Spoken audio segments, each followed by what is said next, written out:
Okay, the second question you might get is on raw materials. And again, you've got to think what might be the issues that are presented in the final test. This is a bit of a tricky one because it's big. So it could go in a lot of different directions. So one issue, if you recall, is natural fibers versus synthetic fibers. So the synthetics are largely petroleum based, oil based, so your polyesters and such. Natural, however, has issues because it uses a lot of resources, particularly land and water, to grow that crop. And then that's got implications as well. So we've also got the other big issue of genetically modified crops versus organic crops. The issue of seeds, who owns the seeds? Should they be freely available, or is it okay to have them owned by particular companies? And we looked at Monsanto and their approach versus the organic approach. So that's one perspective. Another one was who should grow the seeds or grow the plants.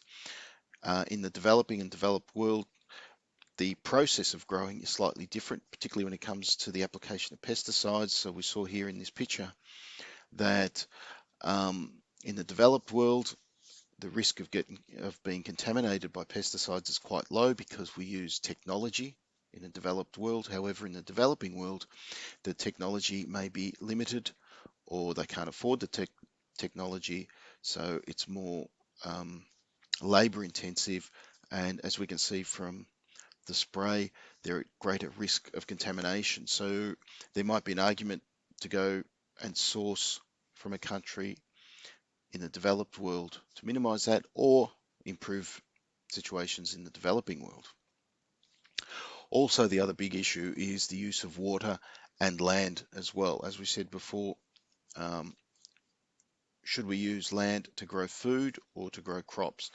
And this is already starting to be an issue in Australia at the moment because, again, in the Murray-Darling system, a lot of the water has been bought up by large cotton farms in Queensland and New South Wales, and dairy farms have actually missed out. And so many, or some, I should say, some dairy farmers are closing up and giving up because they're saying we just can't afford the water to run our business.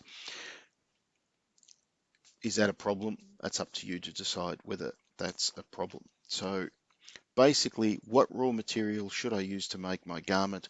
What are the social and environmental implications of using that raw material? Your 4 steps again to pass: identify any of the theories that may be applicable. So you go back, if I'm to grow raw materials, does it affect planetary boundaries, social economy, economic development, developing world? For a credit, use examples like these. This is one example, application of pesticides.